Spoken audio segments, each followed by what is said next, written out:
En nombre de las Américas, quiero dar las gracias por estar con nosotros para esta importante presentación de Andrew García, hablando sobre las alianzas necesarias y la geopolítica con el enfoque de la relación entre Estados Unidos y México. Como todos sabemos, desde la colonización de México y con la guerra entre Estados Unidos y México en 1846 hasta hoy en día, la relación entre Estados Unidos y México ha sido muy compleja. Tenemos temas de migración, temas económicos. Tenemos 33 millones de mexicanos viviendo aquí en Estados Unidos. Tenemos una frontera de 2,000 millas. Aquí en San Diego, Tijuana, vemos la complejidad con temas de medio ambiente, con temas también de la industria transfronteriza. Y sabemos que aquí, más que todo, que somos esta relación es para siempre. Necesitamos ver la manera que podemos trabajar juntos y buscar el camino. Este año es un año de elección. México acaba de escoger su próxima presidenta, Claudia Sheinbaum. Ya en noviembre vamos a ver qué pasa con Estados Unidos. Quien sea el próximo en este país, necesitamos buscar la manera que Estados Unidos y México puedan enfrentar estos retos juntos. La manera de poder buscar el camino es en ver la historia.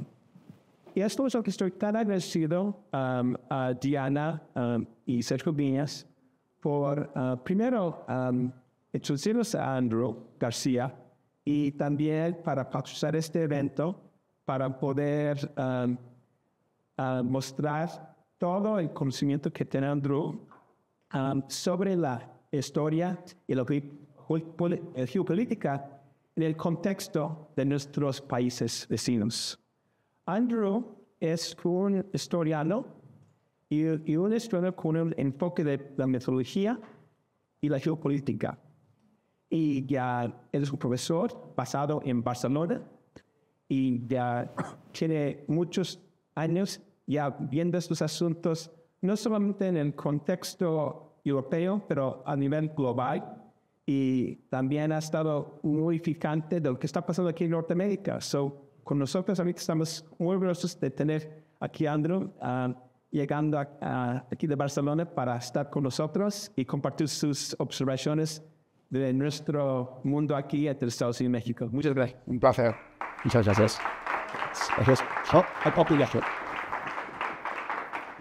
Muy buenas tardes, ¿se me oye bien? Es un placer estar aquí, de verdad. Muchas gracias, Richard. Muchas gracias al Institute of the Americas. Gracias, Sergio. Gracias, Diana, por haber hecho posible esta conferencia. Como dice Richard, yo, soy profesor de Historia, de Filosofía y Geopolítica. Y muchas veces cuando digo geopolítica solo, tengo que explicar que la geopolítica es la verdadera historia. ¿Queda claro o no? La historia, han dicho muchas personas a lo largo, lo que es la Tierra, la verdadera historia no sale en los libros, porque la escriben los ganadores. ¿Queda claro o no? Y la geopolítica es la verdadera razón por la que ocurre la historia. ¿Queda claro? Vamos a poner un ejemplo. Si yo quiero tu trigo, necesito tu trigo, yo soy un país y quiero tu trigo, yo no te lo puedo agarrar sin más. Necesito una excusa en la que tú seas la mala y yo el bueno, así quede bien que yo me quede con tu trigo. La geopolítica está basada en necesidades, está basada en la geografía y está basada en la cultura y en la historia.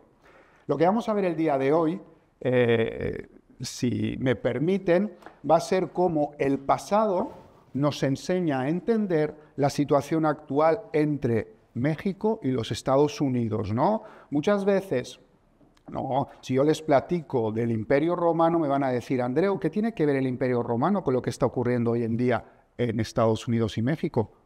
Pero por supuesto, y lo van a ver, cuando hablemos del Imperio Británico y el español, van a entender que lo que está pasando a día de hoy entre Estados Unidos y México tiene mucho que ver con los dos imperios que les estoy platicando, ¿no? Hablaremos de la Primera Guerra Mundial y hablaremos de la situación actual en la cual surge Estados Unidos como potencia emergente para poder entender qué es lo que podemos esperar en la relación en los próximos años. Haremos un poquito de evidentes, ¿no?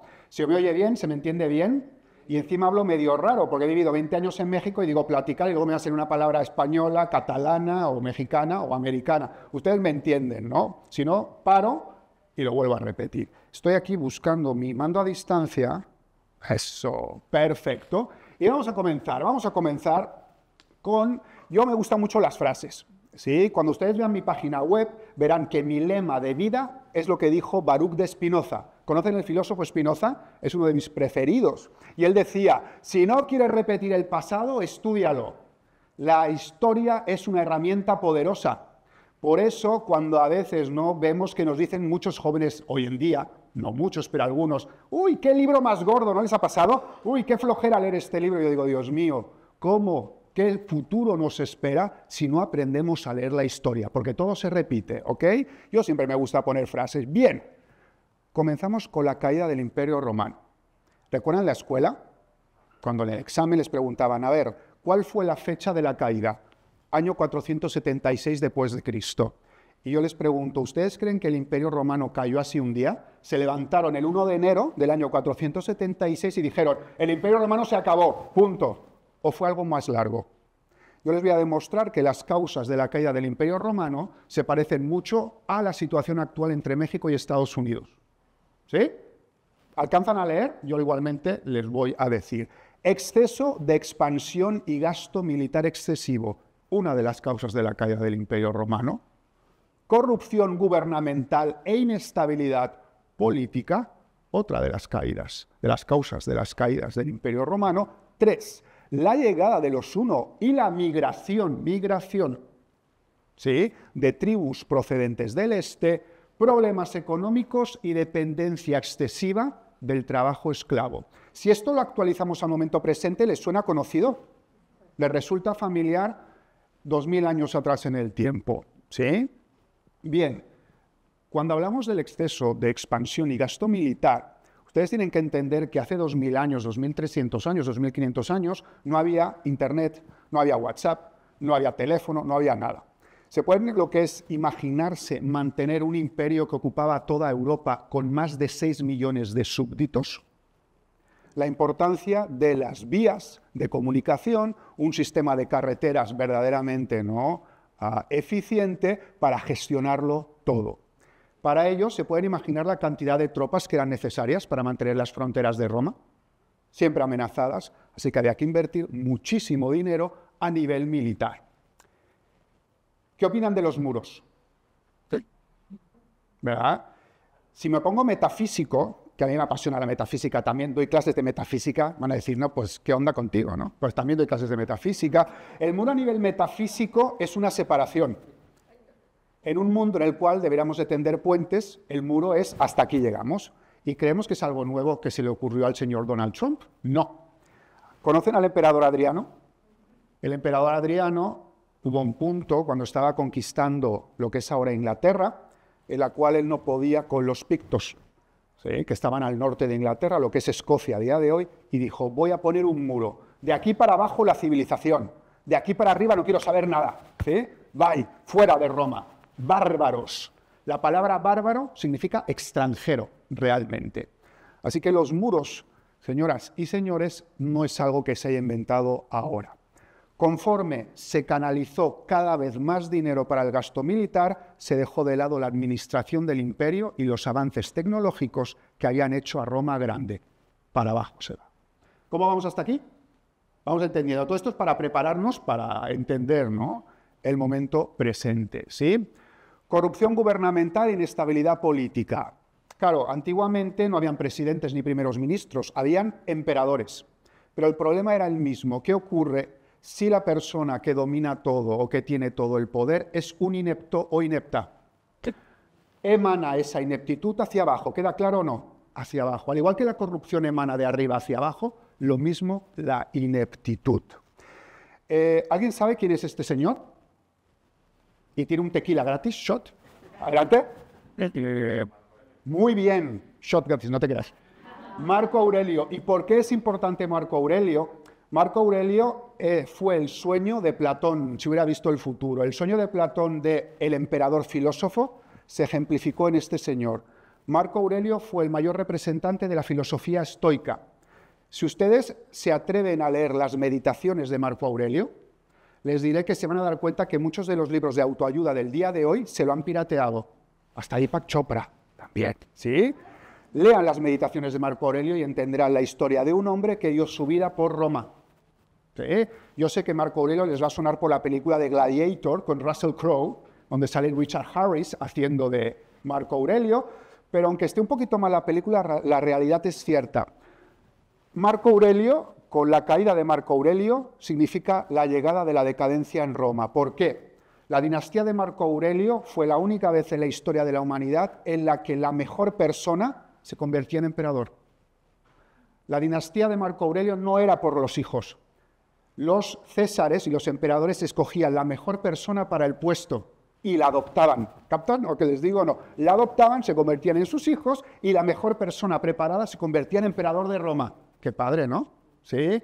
Pero Marco Aurelio cometió el error de dejar el imperio a su hijo Cómodo, que no es como la película de Gladiator, no se lió ahí ¿cómo se llama?, en el Coliseo a luchar, pero fue un mal emperador. Entonces, entendemos que conforme la decadencia llega a Roma, solamente en 75 años hubieron 20 emperadores y la guardia pretoriana, es decir, el ejército, quitaba y ponía emperadores. En el momento en el que el Senado romano, que es como el Congreso americano, perdió el poder y llegó la corrupción, se perdió la confianza y el orgullo de ser romano.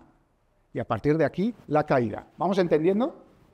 ¿Sí? Si se aburren, me dicen y les cuento un chiste también, ¿eh? O canto, no se crean. ¿Sí? Bien, inmigración o migración. Lo que conocemos como bárbaros, visigodos, godos, alanos, vándalos, que nos dan, ¿no?, nos imaginamos, ¿no?, fuertes, ¿no?, con grandes melenas, realmente llegaron a Roma porque estaban huyendo. ¿Se pueden creer que estos bárbaros grandotes llegaron a Roma huyendo? ¿Y de qué huían los bárbaros? De los hunos. ¿Recuerdan a Atila el Huno? ¿Sí? Huyen de los hunos y llegan a las fronteras de Roma, donde los romanos a regañadientes los aceptan, pero al aceptarlos los maltratan. Para que intento que haya una cierta, para que empiecen a entender. Los maltratan. Los romanos eran racistas con los bárbaros. Los trataron mal, les dieron los peores trabajos, hasta que eventualmente los comienzan a necesitar. El ejército romano se queda sin soldados y los reclutan. Esta sería una de las causas de la caída del Imperio Romano. Estos godos bárbaros se convertirán en centuriones, se convertirán en soldados profesionales y eventualmente ocasionarán la caída de Roma, porque hasta el mismísimo Alarico trabajó para los romanos. Alarico se cansa y comienza el primer saqueo de Roma en el año 410 después de Cristo por inmigrantes. ¿Se lo pueden creer? Eran inmigrantes en el imperio. Entonces, bueno, y aquí tenemos la última causa, dependencia del trabajo esclavo. Vamos a ver. Cuando comienza a decaer la administración, comienza a ocurrir algo que es la base de toda democracia es la clase media. ¿Estamos de acuerdo? La clase media se endeuda, la clase media pide créditos, la clase media trabaja a los artesanos. Conforme llega la decadencia y se acaba el dinero, la distancia del Imperio Romano entre la gente más rica y la gente más pobre se hace enorme. Y empiezan a desaparecer los artesanos. ¿Queda claro? Y en ese momento existe una excesiva dependencia de los esclavos. Pero ¿qué es lo que ocurre, señoras y señores? Si Roma ya está perdiendo sus fronteras porque el ejército no las puede mantener, ¿cómo llegaban los esclavos a Roma? Con las conquistas, ¿entienden o no? Si no hay conquistas ni tesoros, no hay esclavos. Por tanto, no hay quien trabaje en Roma. Por tanto, todo lo que es la agricultura, todo lo que es la ganadería, se empieza a perder. Y Roma todavía se hunde más. ¿Se fijan que esto no ocurrió en un año ni en un día? Ocurrió en mucho tiempo. ¿Sí? ¿Vamos bien? Sí, perfecto. ¿Vale?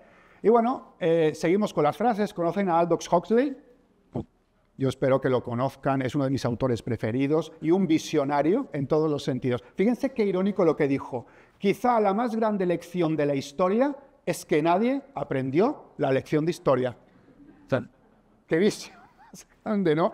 Es la pura verdad. Es una herramienta poderosa porque te permite prever, pero bueno, eso es algo que tenemos que entender. Imperio británico e Imperio español. ¿Alguien sabe quién es este señor de arriba? ¿Sí? Felipe II, el hijo de Carlos V de España. Y esta señora de abajo es Isabel I de Inglaterra, ¿vale? Para poder entender qué es lo que ocurre entre México y Estados Unidos, tenemos que entender qué ocurrió entre España y el Imperio Británico, ¿ok? Un poquito porque de alguna manera tenemos mucha influencia. Rivalidades, asesinatos, pero sobre todo competencia es lo que marca la relación entre estos dos grandes imperios. ¿Alguien sabe quién es ella, esta mujer tan guapa? Muy bien, muy bien. Y él es Carlos V. Antes de continuar, permítame hacer un pequeño... Yo es que para mí, como todo está relacionado, cuando veo una cosa me voy a otro lado. La reina Isabel, la católica, esto es un pequeño break, tenía fama de sucia y de que no se lavaba, ¿verdad? No sé si han oído esas historias. De hecho, se dice que cuando Colón llegó del primer viaje a Barcelona, al Salón de Sen de Barcelona, a presentar los resultados del primer viaje a América, Colón se puso aquí porque la reina estaba hasta allá del olor que hacía, porque Isabel la Católica juró no lavarse hasta que se reconquistara España. ¿Sí? ¿Han oído hablar de esas historias? Mentira, leyenda negra. Acabamos de descubrir en Madrid una biblioteca de unos aristócratas que descendían del encargado de Palacio de la Reina. Y hemos descubierto todas las compras que hacía la reina Isabel por todo el mundo para sus cremas hidratantes.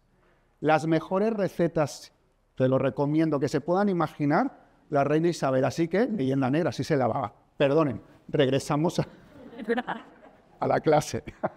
Por cierto, el Palacio de Liria en Madrid lo acaban de abrir de los duques de... Bueno, luego les digo. Seguimos. Modelo español. ¿Cuál es el modelo imperial español? El romano. Basado en una comunicación, una red viaria, ¿sí? Protección, comercio y seguro. Y todo comienza cuando se descubre América. Digo así, descubrir América, porque creerse que un continente del tamaño del que estamos lo encontramos hasta 1492, ya la historia, gracias a Dios, ya ha aceptado, no sé si lo saben, que al principio los vikingos llegaron antes. Ya se ha aceptado que en la península de Terranova, en Canadá, hay un asentamiento vikingo perfectamente conservado y ya la historia lo acepta. Pero bueno, es que, ¿qué les digo? ¿Ustedes recuerdan la Pinta, la Niña y la Santa María, los barcos de Colón? ¿Qué llevaba en las velas? ¿Alguien sabe? ¿Y qué cruz era? La cruz templaria. Pero los templarios habían sido expulsados de la iglesia y destruidos 100 y pico de años antes. ¿Por qué traía Colón la cruz templaria puesta en las velas? Les dejo de tarea. ¿Sí? Bien.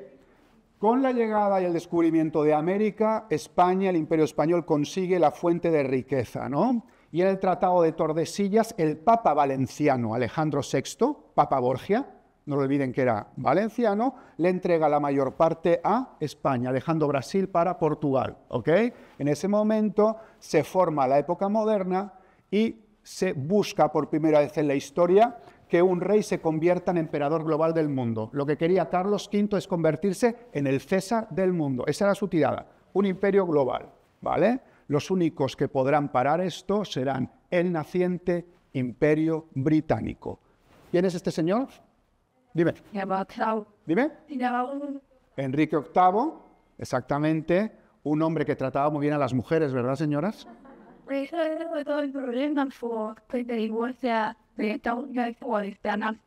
Exactamente. De hecho, el origen de la religión anglicana es un asunto totalmente de amor y de faldas, correcto. Y el señor de arriba es el corsario Sir Francis Drake, ¿vale? ¿Conocen a Sir Francis Drake? ¿Les suena a todos? Bien. El modelo inglés es un modelo mercantilista, ¿ok? ¿Se fija la diferencia? El modelo español también está basado en una iglesia férrea. El modelo español estaba basado también en una obligación de formar parte de la Iglesia Católica, ¿queda claro? Mientras que el gobierno británico o el Imperio Británico es mercantilista. Así que, de entrada, todas las posesiones de ultramar están obligadas a comerciar solo con Inglaterra. ¿Entienden eso o no? Solo con Inglaterra. Punto. No se puede comerciar con España. Y se permite, por primera vez, el pirateo legal. Porque Sir Francis Drake era corsario. ¿Cuál es la diferencia entre un corsario y un pirata? Nada. Pero el papel. El papel es la patente de corso, se llamaba patente de corso, que legalmente te permitía ser un pirata, de ahí corsario. Patente de corso, la reina de Inglaterra, te doy permiso para que robes y mates por la corona. Con esto se conseguirá, bueno, muchísimo oro que permitirá enriquecer a Inglaterra, que seguirá comerciando con algodón, té, cacao, etcétera, etcétera. Aquí surgen las primeras empresas modernas multinacionales en este momento de la historia. La Compañía de las Indias Orientales. ¿Le suena a alguien? Sí, es una empresa con su consejo, igual como las de ahorita, igual les digo, un modelo de explotación que está muy bien, totalmente mercantilista. A diferencia del Imperio Español, hay más tolerancia en el Imperio Británico, hay que reconocerlo. ¿Sí? A nivel social, a nivel económico, mucha mayor tolerancia que les permite crecer. ¿Vamos entendiendo hasta dónde me voy dirigiendo, verdad? Vale, seguimos. Este señor no les voy a decir quién, porque es complicado de saber quién es, pero básicamente decirles que a partir de este momento hubieron guerras, muchas guerras entre España e Inglaterra por el dominio del mundo. Francia, Inglaterra y otros países, ¿sí?, de alguna manera tienen este recelo por el dominio del Imperio Español de los mares, y comienza precisamente Enrique VIII. Debo decirles algo de Enrique VIII, no se puede subestimar a los tipos perversos, porque era un tipo perverso que mató a muchas mujeres, pero era superdotado intelectualmente. Primero de todo, Enrique VIII, que no estaba destinado a reinar, se hizo famoso porque era el Maluma de su época. ¿Oyeron bien lo que acabo de decir? El Maluma de su época. Era el compositor más famoso y todas las obras que compuso Enrique VIII de joven se bailaban en todas las cortes de Europa. Segundo, era un gran arquitecto. Y tercero, él fue el creador de la Armada inglesa, el primero que le invirtió dinero. Él dijo, el futuro está en el control del mar. Fíjense en el tiempo que duró el control de Inglaterra sobre el mar, ¿vale? Con la caída de la Armada Invencible, España pierde el dominio del mar. No vamos a hablar de esta historia, pero la famosa Armada Invencible es derrotada por los británicos y comienza a decaer. Rey de Inglaterra, rey de España, mismo corte de pelo, es peluca, ¿sí? Y de hecho las pelucas en esta época tenían tantos piojos y tantas pulgas que si la llamabas venía como si fuera un perro, de lo sucia que estaba, no es broma. Si habláramos de lo que es Versalles y lo sucio que... ¿Se han fijado que en Versalles no hay un solo baño? En el Palacio de Versalles, bueno. En fin, 4 guerras entre el Imperio Británico y el Español, hasta la última que tuvo lugar entre el año 1779 y 1783, que tiene aún repercusiones a día de hoy. ¿Les gusta las Islas Baleares? Mallorca, Menorca, ¿han estado? Menorca era del Imperio Británico y después de mucho sufrimiento, en el Tratado de París regresaron Menorca, pero ¿con qué se quedaron los británicos? ¿Alguien sabe? En España, la única colonia que hay en el mundo, en Europa, está en España, es una colonia británica en Gibraltar. O sea, un pedacito de una montaña es Inglaterra y es una de las cosas más divertidas que pueden hacer cuando vayan de visita.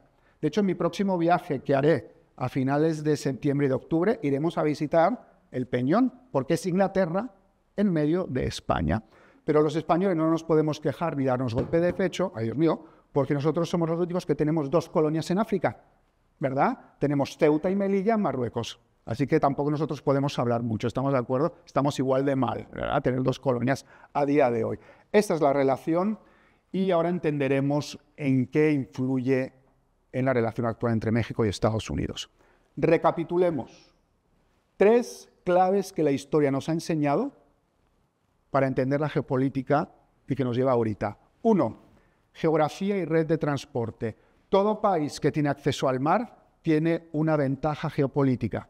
¿Estamos de acuerdo? En América creo que Bolivia y Paraguay, no, y Uruguay no tienen, ¿verdad? Bolivia y Paraguay son los que no tienen. En Europa, Austria y Hungría no tienen acceso al mar, por eso se hace el Imperio Austrohúngaro para lograr acceder al mar en su momento, y eso te marca. Obviamente, la historia y la cultura, que se marcan durante siglos y años, también tiene mucho que ver en las relaciones.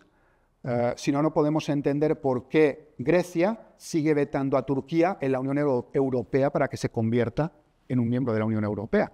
Ahora les explicaré por qué. Grecia no quiere que Turquía entre en la Unión Europea. Y mucha gente dice, ¿pero por qué? Porque no sabemos de historia. Tenemos que entender las razones. Y 3, las más importantes. La geopolítica se basa en necesidades nacionales fundamentales. Llámale trigo, llámale petróleo, llámale gas, llámale lo que quieras. Esa es la verdadera historia. Necesito petróleo. ¿Me lo vas a dar negociando? No. ¿Ok? ¿Queda claro o no? ¿Ok? Déjame crear una narrativa para quedarme con tu petróleo. Llámese guerra, llámese embargo económico. Esta es la realidad. Estos 3 puntos son vitales para entender la verdadera historia, que siempre es geopolítica. ¿Sí? El caso de Grecia. ¿Han estado en Grecia? Tienen que ir. No vayan en julio y agosto. Es el infierno en la tierra. Pero tienen que ir. Por cierto, es uno de los países más expoliados. Pero la gente cree que Grecia es un lugar paradisiaco de tierras y de olivos. No. El 80% del espacio disponible de Grecia son montañas. Y eso es en la península del Peloponeso, en la Grecia continental. En las islas, el 90% está ocupado por montañas. ¿Qué ganadería y qué agricultura iba a haber en Grecia? Nada. Así que lo que hicieron fue, lo único que podían exportar, nada más y nada menos, fue su cultura. Todos los que estamos aquí en esta habitación, nuestra cultura es helénica. Creemos que nuestra cultura es romana. Los romanos se piratearon toda la cultura helénica, desde los dioses hasta todo. ¿Queda claro o no? Toda nuestra manera de pensar de todos ustedes y mía, nuestra construcción mental, nuestra lógica, es de los griegos. Esto es lo que exportaron al mundo. Pero la gente olvida que desde el siglo XIV hasta el siglo XIX no había Grecia. Grecia era una simple provincia del Imperio Otomano. Nunca jamás lo han olvidado. Y esta es la razón por la cual Turquía, bueno, vamos a dejar algo claro de Turquía. Turquía no entra en Europa porque su nivel democrático está un poquito falta por ver, pero la realidad es que hay un veto y si los países no están de acuerdo, no va a entrar. Pese a que sí es cierto que Turquía está casi en el espacio Schengen. ¿Sí me explico o no? Pero no forma parte de la Unión Europea. ¿Queda claro? No forma parte. Es una razón histórica. Esta es una razón histórica por la cual hay este coraje entre turcos y griegos. Montesquieu, otro grandísimo filósofo, ¿sí? Él decía, feliz es el pueblo cuya historia se lee con aburrimiento. ¿Verdad? ¿Quién puede tener la suerte, pocos pueblos, ¿verdad?, pueden tener la suerte de decir mi historia es aburrida? A lo mejor Suiza, ¿no? Suiza, Liechtenstein, Mónaco, aunque Mónaco fue creada por un pirata, no sé si lo sabían, por el pirata Grimaldi, pero bueno. Y ahora sí, ¿vamos bien hasta acá? ¿Sí? ¿Bien? ¿Dudas? ¿Todo bien? Va. Primera Guerra Mundial. Yo sé que están todos viendo este mapa, que es un mapa de la infamia, pero antes de hablar de este mapa, quiero que entiendan que hace poquito más de 100 años, ¿qué es 100 años, señoras y señores, en la historia? Europa estaba en el cenit de su dominio mundial. ¿Se lo pueden creer? En el cenit, ¿sí? Revolución industrial, explosión demográfica y teníamos una dominación política, económica y militar. ¿Vale? En todos los sentidos, ¿sí? Una cuarta parte de la población mundial estaba en Europa en ese momento. Ahora no tenemos hijos, ¿se han fijado? Nada. Pero en ese momento hubo un boom muy grande, ¿vale? Y la política era así de fuerte. Para Europa, dirigida por Europa y para Europa. Y encima había muchos inmigrantes que se iban para ultramar y lo que hacían era promover los intereses de Europa, ¿vale? Pero justamente en vísperas de la Primera Guerra Mundial, justo cuando Londres era el centro de la economía mundial y Europa la fábrica del mundo, comienza esta hegemonía a resquebrajarse con la llegada de un poderoso Estados Unidos que comienza a empujar muy fuerte, ¿sí? Japón, que por fin está saliendo del aislamiento, y la llegada de un señor llamado Marx y de otro señor llamado Lenin posteriormente, que cambiarían Europa para siempre. ¿Qué es este mapa? Este es el mapa de la infamia. Así estaba, a principios del siglo XX, todo un continente. Vean, de todo este mapa, ¿qué país se gobernaba a sí mismo? Solamente Liberia y Etiopía. El resto de países eran colonias europeas. España, Marruecos, el Aaiún, ¿sí? Un poquito, ¿no?, de Libia, de acá, sobre todo Francia, vean todo lo que tenía Francia, vean Inglaterra, Egipto, Sudán, ¿vale? Y bueno, vean los belgas. Les recomiendo mucho que analicen la historia de Leopoldo II de Bélgica, no sé si lo conocen, pero hablando de grandes asesinos de la historia de la humanidad, Mao, Stalin y Hitler, el cuarto es Leopoldo II de Bélgica, y la gente no lo ubica. El Congo belga no era de Bélgica, el Congo belga era de Leopoldo II de Bélgica. Se le entregó a él, queda claro, no a Bélgica. Y él mató a más de la mitad de la población del Congo belga porque descubrió el árbol del caucho, justo en la época de que un señor, le suena la marca Goodyear, de neumáticos, descubren cómo hacer neumáticos con caucho, haciéndolo el hombre más rico del mundo. Por cierto, Leopoldo II, para los señores y señoras mexicanas que nos acompañan, es el hermano de Carlota de México, casada con Maximiliano. Por cierto, Leopoldo II certificó a su propia hermana como loca para quedarse con todo su dinero cuando llegó a Europa y la encerró 50 años en un castillo en medio de un lago. ¿Sabían eso también? Tragedia. Seguimos. Bien. En este contexto siempre me han preguntado, y yo mismo de chiquito no entendía por qué razón el asesinato de un hombre, aunque fuera el archiduque Francisco Fernando en Sarajevo, hubiera ocasionado la Primera Guerra Mundial. Nunca se lo preguntaban en la escuela. Yo, pero ¿por qué? Si ni siquiera Serbia formaba parte de nada, ¿qué pasó aquí? La razón es muy simple. Cuando el sistema de alianzas europeo, que tenía 200 años, ¿sí?, era un garante del equilibrio en Europa. Cuando este señor es asesinado en Bosnia, primero, déjenme decirles algo, ¿creen en el destino? Manifiesto, o el destino, lo que toca, te toca, o como dicen en México, cuando te toca, y aunque no, aunque te quites, o algo así, ¿va? Bien. Resulta que la razón por la cual Francisco Fernando se dirige a Sarajevo es por una razón muy simple y da cosita. Resulta que su esposa no era aceptada por su hermano, Francisco José, el emperador del Imperio Austrohúngaro, ¿vale? No era aceptado. Y siempre que habían eventos familiares, a la esposa de Francisco Fernando la ponían hasta atrás. Cuando lo llaman de Sarajevo para que lo lleven a un evento, le prometen que su esposa estará en primera línea con él. Por eso va a Sarajevo. Pero esto no es lo más importante. Lo más importante es que cuando él estaba en Sarajevo, ¿no?, entre la multitud le aventaron una bomba de esta que sale en las películas del Correcaminos, redondita y con una mecha, se la aventaron al carro y él reaccionó, porque era un tipo muy deportista, sacándola rápidamente, impactando en el público y matando a muchas personas. En ese momento le dicen, vámonos al palacio, porque esto es un atentado, y él dice, no, llévenme al hospital. O sea, no puedo, tengo que saber qué ocurre con estas personas. Y en ese momento, al separarse de la comitiva, su chofer se pierde y se paran en un café. En ese café, donde se paran a preguntar, estaba sentado Gavrilo Princip, enojadísimo porque no había podido matarlo con la bomba. Se le sentó al lado, agarró la pistola y lo mató. El destino tenía que ocurrir. Así ocurrió. ¿Por qué? Cuando los austrohúngaros, el 28 de julio, de alguna manera le dan un ultimátum a Serbia, Serbia estaba aliada con otros países que la protegerían. Y una ficha inició la caída de las demás. ¿Queda claro? Ahorita lo vamos a entender más. ¿Conocen a Bismarck? El canciller de hierro de Alemania. Él profetizó, llegará la Gran Guerra por alguna estupidez en los Balcanes. Lo preveyó. Sabía que iba a llegar la guerra. Y sabía que iba a llegar por los Balcanes. ¿Vale? ¿Ok? Bien. La Primera Guerra Mundial, rápidamente les voy a decir, es la peor guerra que ha existido, incluso peor que la Segunda.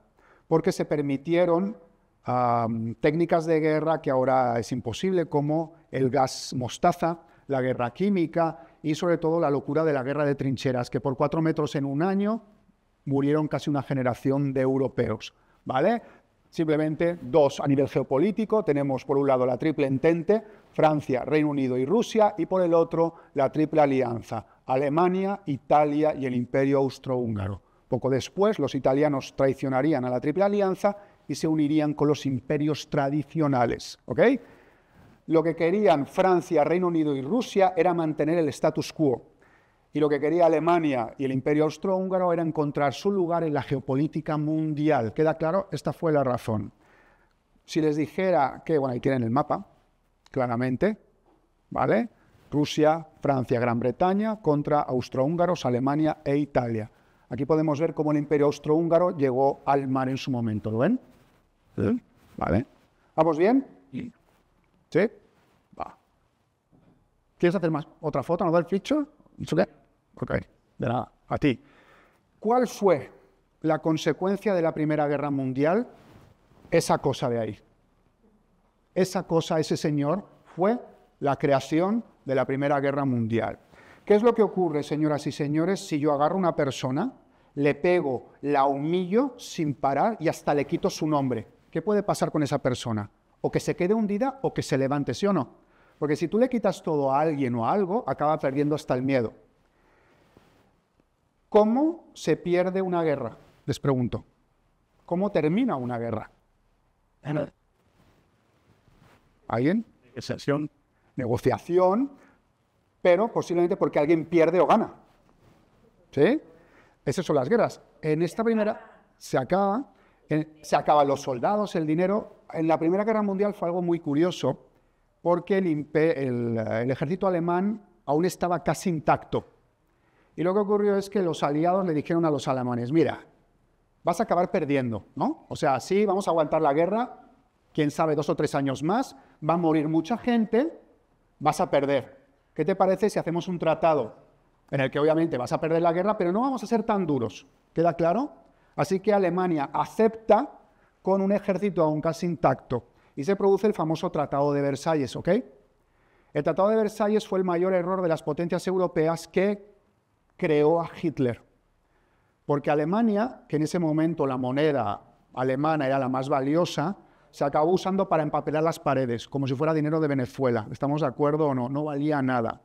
Y le quitaron a Alemania hasta el nombre. Imagínense qué fuerte. Te quitamos todo y ya no eres Alemania. Ahora eres República de Weimar. ¿Sí? Esto generó una de las personas más malignas que hayan existido. Déjenme decirles esto. Aquí me tengo que parar un poco porque la historia de los nazis es mi especialidad histórica. Y tengo que decirles que este tipo, el mayor error que cometió la historia es subestimarlo. No se puede subestimar al mal, ¿queda claro o no? Aunque tenga un cómico bigotillo. Este señor estaba luchando en la Primera Guerra Mundial y no lo quería nadie. Él era austriaco, no alemán. Pero cuando se presentó voluntario, estaba tan escuchimizado, porque en esa época Hitler pintaba acuarelas en Viena por 4 shillings. Tenía un abrigo lleno de pulgas y piojos y no lo quería nadie. Así que se fue de voluntad. Vamos a dar un break. Sí.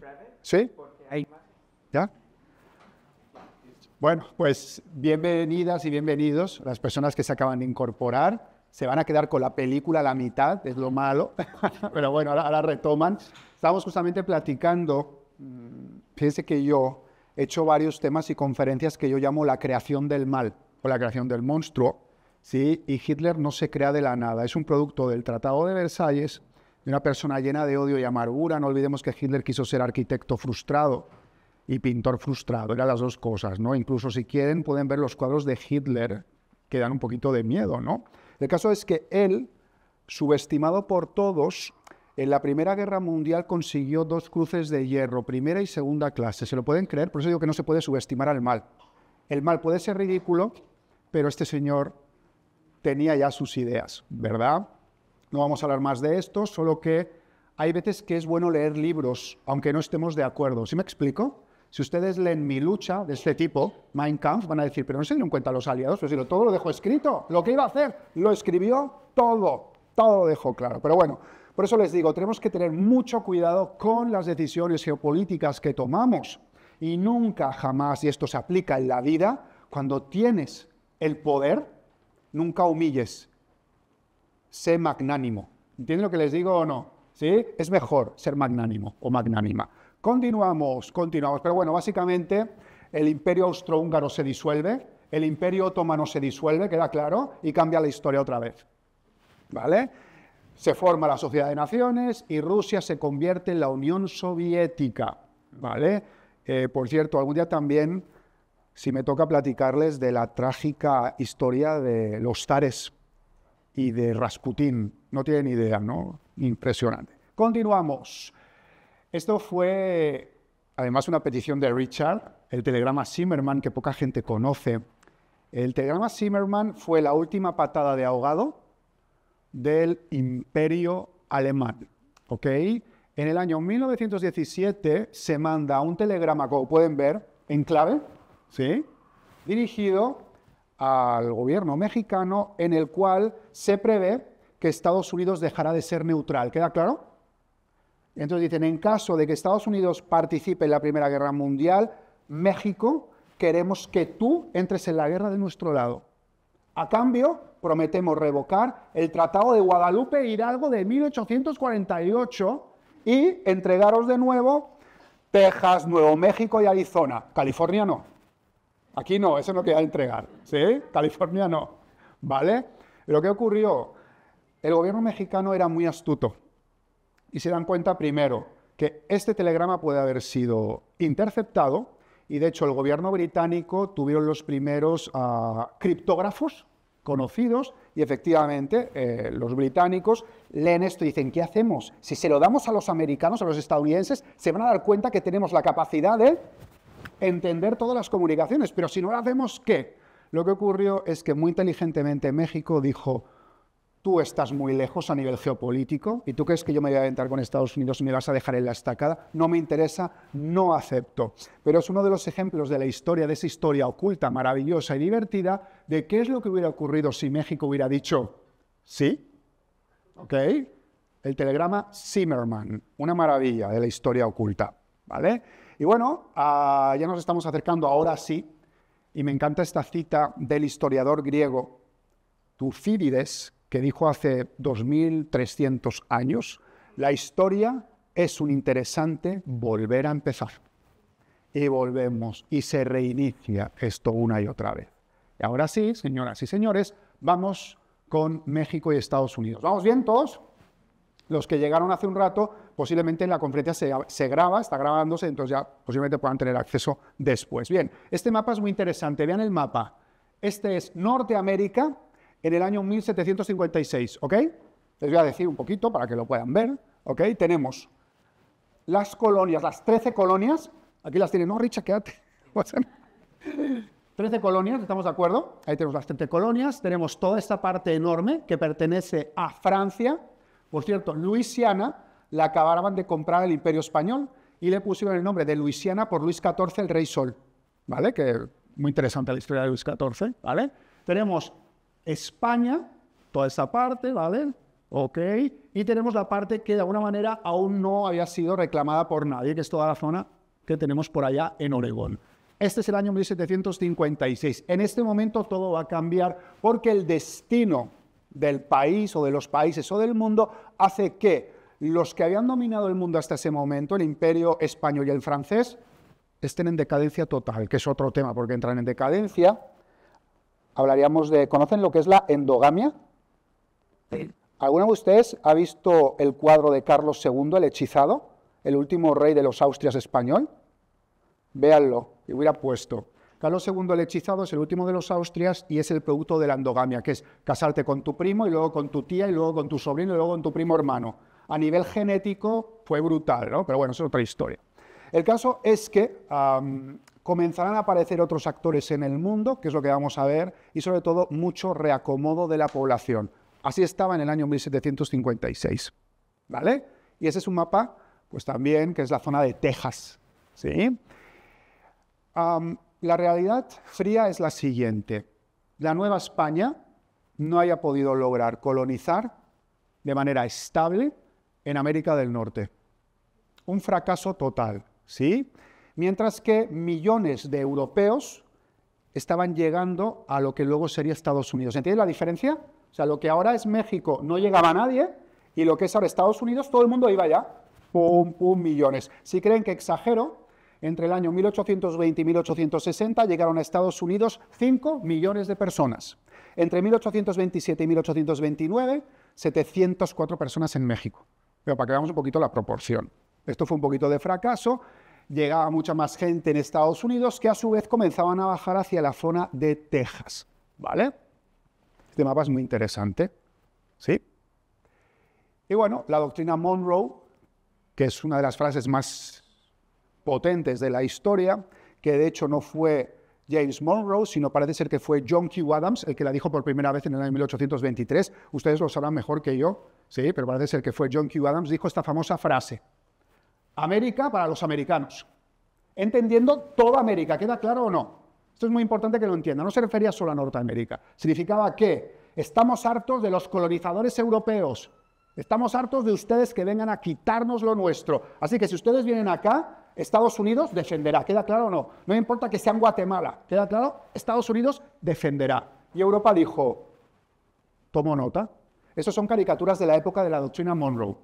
De hecho, les recomiendo mucho que el tema de las caricaturas en los periódicos mundiales es muy interesante. Hay varios libros donde podemos ver cómo el humor es muy importante para hacernos entender lo visual, ¿verdad? Pero ¿qué ocurrió? En México, un señor llamado Benito Juárez tenía problemas de cobranza y no podía pagar una deuda brutal a los españoles, a los franceses y a los británicos. ¿Queda claro? Así que un día llegaron los españoles, los franceses y británicos a México con sus barcos diciendo, pagas. Logró llegar a un acuerdo con españoles y británicos, pero Francia dijo no. Napoleón III, sobrino de Napoleón Bonaparte. Napoleón III dijo, no, y además me interesa la tierra, me interesa aquí hacer algo.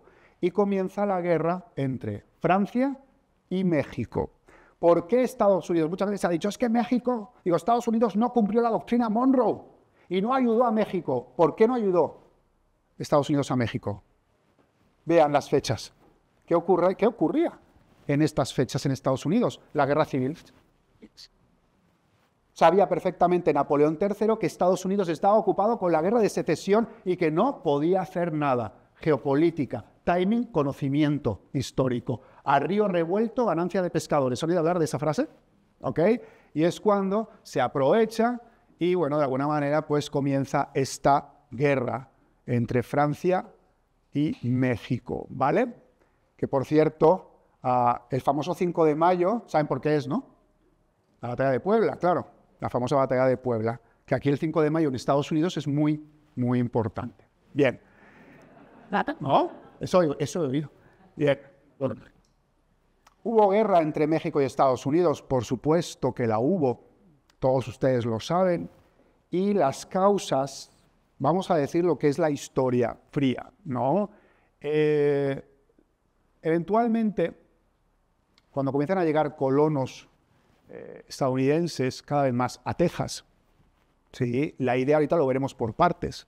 Eventualmente esto llevará a la separación de Texas de lo que era el estado de Coahuila y Texas. ¿Queda claro? Era un estado mexicano, eventualmente Texas se secesiona, Estados Unidos reconoce en 1845 al estado de Texas como un nuevo integrante de la Unión Americana, pero dicen, pues un cachito más, no viene mal.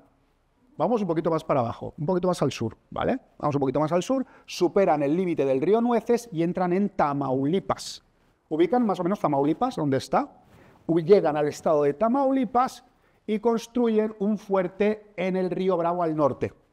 El ejército mexicano dice, no, esto no lo podemos tolerar, y comienza la guerra, ¿vale? No vamos a hablar de los pormenores de la guerra, pero bueno, Saltillo, desembarco en Veracruz, hasta que eventualmente, viendo México que va a acabar perdiendo, tiene que firmar el famoso o infamoso, según el lado, Tratado de Guadalupe Hidalgo, donde se anexan los estados o los territorios de Alta California, Nuevo México y Texas, que son 3 en ese momento, pero a día de hoy estamos hablando de California, Nuevo México, Arizona, Nevada, Utah, Colorado y sureste de Wyoming. ¿Sí? Este es el Tratado de Guadalupe Hidalgo y ahora entienden la importancia del telegrama Zimmerman. ¿Entienden o no? Cuando se les prometió que se les iba a regresar. ¿Vale? Esto lo tenemos que entender porque afecta a las relaciones. No vamos a hablar de Porfirio, todos conocen a Porfirio Díaz, pero el caso es que eventualmente la doctrina Monroe estadounidense pasa a lo que se conoce como el corolario Roosevelt. En este momento, Estados Unidos se convierte en la potencia mundial que conocemos a día de hoy. Y todos los que estamos aquí. Estados Unidos se convierte en el líder mundial y Gran Bretaña será reemplazada por los Estados Unidos como el mayor socio comercial de México. Nos estamos acercando al día de hoy. ¿Vamos bien? ¿Sí? Ahora sí, Estados Unidos se convierte, comienzan a operar cada vez más empresas. Para finales del siglo XIX, 80 compañías estadounidenses, la mayoría mineras y ferrocarrileras, y luego llegará el petróleo. ¿Vale? ¿Vamos entendiendo? Con Porfirio Díaz hubo un último intento, de alguna manera, de diversificar el país, pero bueno, no fructificaría. ¿Vale? 4 puntos para entender la relación entre México y Estados Unidos en el siglo XX. Los acuerdos de Bucareli, ¿ok? Se producen el 13 de agosto de 1923, cuando el gobierno de Álvaro Obregón firma con Estados Unidos los derechos de propiedad sin límite a particulares extranjeros y a todas las compañías petroleras estadounidenses, ¿ok? 1923. 1938, Lázaro Cárdenas expropia el petróleo que estaba en manos de 17 compañías extranjeras para entregárselo a México. 1938. 1982, crisis de la deuda. La deuda externa de México se triplica de 57.000 millones a 157.000 millones. ¿Ok? Para reembolsar el dinero se tiene que endeudar. Fíjense qué paradoja. Para poder pagar, pido préstamos. Y por último, muchos les tocó, que están aquí, el rescate financiero de 1995, ¿verdad que se acuerdan? Cuando Ernesto Zedillo toma el poder, se da cuenta de que no hay dinero. Se conoce como crisis del tequila, también, la famosa crisis del tequila, ¿sí? No hay dinero, se empieza a devaluar la moneda y es cuando Bill Clinton solicita una línea de crédito al Congreso estadounidense por 20.000 millones para que le puedan pagar al gobierno estadounidense. ¿Queda claro o no? Te presto para que me pagues. Te presto para que me empieces a pagar. Estos serían los 4 momentos más importantes de la relación entre México y Estados Unidos del siglo XX y que nos pueden hacer entender un poquito la situación actual. ¿Vale? Relación comercial. Imagínense, desde el año 1800 y algo hasta la actualidad hemos pasado por el TLC-AN, el TMEC, ¿vale?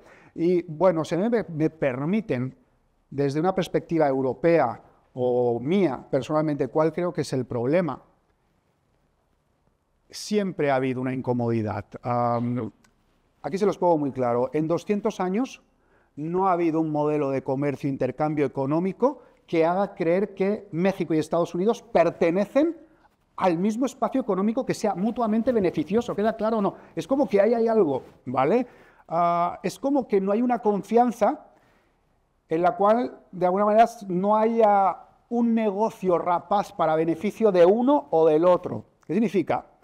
Ni México ha logrado sentirse cómodo con la interdependencia de Estados Unidos, ni Estados Unidos se ha sentido cómodo con México, ni con los presidentes, aunque la simetría beneficia a Estados Unidos. ¿Queda claro? La simetría. Pero ninguno se siente cómodo con el otro. ¿Queda claro? No, no te entiendo, no me entiendes. Esto es en donde nos encontramos a día de hoy. Y bueno, ahora voy con la conclusión del momento actual. Por cierto, ¿esta imagen les gusta? Es generada con inteligencia artificial. ¡Qué fuerte! Como no encontré ninguna generada por inteligencia artificial. Qué miedo, ¿verdad? O sea, esa persona no existe, pero bueno. Yo no soy quien para hablar, pero muchos historiadores expertos de los dos lados han hablado y han dicho, ¿qué hubiera pasado si Estados Unidos hubiera encontrado en México un vecino más organizado, más coherente, más capaz en todos los sentidos? ¿Sí? ¿Y qué hubiera ocurrido si México hubiera encontrado un Estados Unidos no tan amenazante sobre su integridad territorial o su destino manifiesto de expansión, que finalmente es lo que hacen todos los imperios, se tienen que expandir, ¿no? ¿Qué es lo que hubiera ocurrido? El hubiera no existe, Estados Unidos se desarrolló totalmente y México también es un Estado totalmente independiente. La pregunta es, ¿qué es lo que podemos esperar para el siglo XXI? Como decía Richard, bueno, más del 10% de la población de Estados Unidos es de ascendencia mexicana y estamos hablando más o menos de 1.000 millones de dólares diarios de intercambio económico. ¿Ok? Así que esto se tiene que arreglar, se tiene que encontrar la manera. ¿Vamos bien hasta aquí? ¿Sí? Perfecto.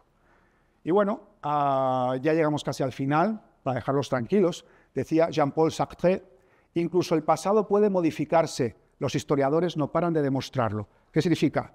Está en nuestras manos modificar. Nosotros podemos, ¿sí? Tenemos la capacidad de cambiar la historia. La relación entre estos dos maravillosos países que son Estados Unidos y México, y vamos a ver cómo. Vamos a intentar ver rápidamente cómo. Fíjense qué interesante este gráfico, que lo he sacado del Departamento de Comercio de los Estados Unidos, donde vemos la exportación de México a Estados Unidos. Podemos ver que en el 2012, 300.000 millones de dólares, 2017, 346.000, pero en el 2023, 528.000 millones de dólares. Estamos hablando de una gran cantidad, y en los 2 primeros meses del 2024, 78.000 millones de dólares. Pero ¿qué es lo que ocurre? Desde el punto de vista estadounidense, tenemos el problema de lo que se le ha ocurrido al señor López Obrador últimamente, que es el tema del Poder Judicial, que todos ustedes conocen y les voy a explicar.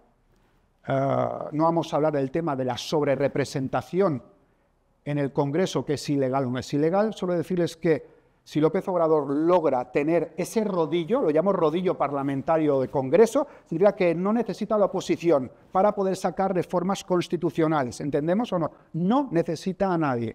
Si saca, que la va a sacar, la reforma constitucional del Poder Judicial, dejamos de tener independencia de los jueces. ¿Queda claro o no?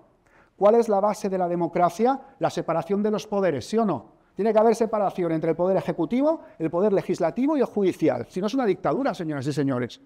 Si realmente se logra esto, el gobierno tendrá injerencia en el poder judicial. ¿Qué dicen aquí en Estados Unidos ante eso? ¿Cómo voy a hacer negocios contigo? ¿Qué seguridad jurídica tengo yo para hacer negocios contigo? ¿Estamos de acuerdo o no? Si me la puedes cambiar la ley al momento, no hago negocios. ¿Qué va a pasar con el Tratado de Libre Comercio, con el TIMEC? ¿Sí? Este es el problema. Obviamente, pues es un problema de México. Estados Unidos, ¿qué va a decir ahí? Pues tú votaste. Por eso es tan importante qué es lo que ocurrirá en diciembre. Estamos entendiendo el problema, ¿verdad? Del Poder Judicial. Es muy grave. Muy grave. Realmente lo es. Y parece ser que sí va a pasar. Bueno, Claudia Sheinbaum ha logrado el poder en México.